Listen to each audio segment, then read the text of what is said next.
1992 ମସିହାରୁ ଏହି କଲେଜରେ ରହିଛି। 2025ରୁ 2026 ମାର୍ଚ୍ଚ ପର୍ଯ୍ୟନ୍ତ ପ୍ରିନ୍ସିପାଲ ଦାୟିତ୍ୱରେ ଥିଲି।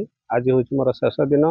ଏହି ଶେଷ ଦିନରେ ଆମ ଘଣ୍ଟେଶ୍ୱର ଅଞ୍ଚଳର ବୁଦ୍ଧିଜୀବୀ ଏବଂ ସିନିୟର ସିଟିଜେନ୍ ମାନେ, ଫାଉଣ୍ଡର ମେମ୍ବର, ସିନିୟର ସିଟିଜେନ୍ ଏମାନେ ସବୁ ଉପସ୍ଥିତ ହୋଇ ମୋ ଗହଣରେ ଅଛନ୍ତି। ଆଉ ନିଶ୍ଚିତ ଭାବରେ କର୍ମମୟ ଜୀବନ ସିଏ ଗୋଟେ ପ୍ରକାର, ଆଉ ସେଥିରୁ ଯେଉଁ କର୍ତ୍ତବ୍ୟ ଥିଲା ସେ କର୍ତ୍ତବ୍ୟ ହେଉଛି ଠିକ୍ ରୂପେ ହେଉଛି ସୁଚାରୁ ରୂପେ ପରିଚାଳନା କରିଥିବାରୁ ମୁଁ ଗର୍ବିତ ଏବଂ ପିଲାମାନଙ୍କର ଉତ୍ତରୋତ୍ତର ଉନ୍ନତି କାମନା କରି ମୁଁ ଅବସର ନେବାକୁ ଯାଉଛି।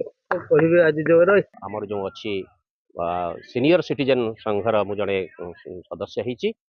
ଆମେ ଆଜି ଏଇଥର ଯେଉଁ ପ୍ରିନ୍ସିପାଲ ଏ ବର୍ଷର ପ୍ରିନ୍ସିପାଲ ଯେ ଅଛନ୍ତି ନିରଞ୍ଜନ ନାଥ ସାର୍, ସେ ଆଜି ରିଟାୟାର କରୁଛନ୍ତି।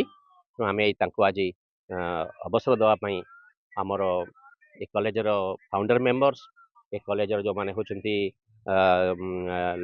ଜନସାଧାରଣ ଏବଂ ଆମର ସିନିୟର ସିଟିଜେନ୍ ଲୋକମାନେ ସମସ୍ତେ ମିଶି ସାର୍ଙ୍କ ଆଜି ଶେଷ ଦିନ ଯେହେତୁ ତାଙ୍କୁ ମେମୋରେବଲ୍ କରିବା ପାଇଁ ତାଙ୍କୁ ଆମେ ପୁଷ୍ପାଞ୍ଜଳି ଦେଉଛୁ। ତାଙ୍କୁ ଆମେ ତାଙ୍କର ଦୀର୍ଘାୟୁ ସୁସ୍ଥ ନିରାମୟ ଜୀବନ କାମନା କରିବା ପାଇଁ ଆମେ ସମସ୍ତେ ଆଜି ଏକଜୁଟ ହେଇଛୁ। ସାର୍ ବହୁତ ସରଳ ଥିଲେ।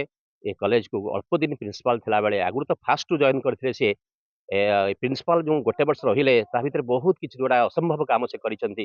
ତିନିତଲା ବିଲ୍ଡିଂର ଯେଉଁ କନେକ୍ଟେଡ୍ କରିକି ପାଇଖାନା କରିଛନ୍ତି ପିଲାମାନଙ୍କ ପାଇଁ, ସାଧାରଣ ଲୋକମାନେ ବହୁତ ଉପକାର ପାଇପାରିବେ। ବନ୍ୟା ବାତ୍ୟା ହେଲେ ସେମାନେ ଗୋଟେ ସେଲ୍ଟର ହାଉସ୍ ହେଇପାରିବ। ପ୍ରତ୍ୟେକ କନେକ୍ଟେଡ୍ କରିଛନ୍ତି ପାଇଖାନା ଆଉ ବାଥରୁମ୍। ଆଉ ତାପରେ ବହୁତ କାମ ପଢ଼ାପଢ଼ି ଭଲ କରିଛନ୍ତି ଏବଂ କରାହେଇଛି। ଆଉ ପରୀକ୍ଷା ବି ବହୁତ ସୁନ୍ଦର ଭାବରେ ପରିଚାଳନା କରିଛନ୍ତି। ତେଣୁ ଆମେ ବରିଷ୍ଠ ନାଗରିକ ତରଫରୁ ଆମେ ସାର୍ଙ୍କୁ ସାଧୁବାଦ ଜଣାଉଛୁ ଏବଂ ଆଉ ଥରେ ତାଙ୍କର ଦୀର୍ଘ ଅବସର ଜୀବନ ନିରାମୟ ଏବଂ ସୁସ୍ଥ କାମନା କରୁଛୁ।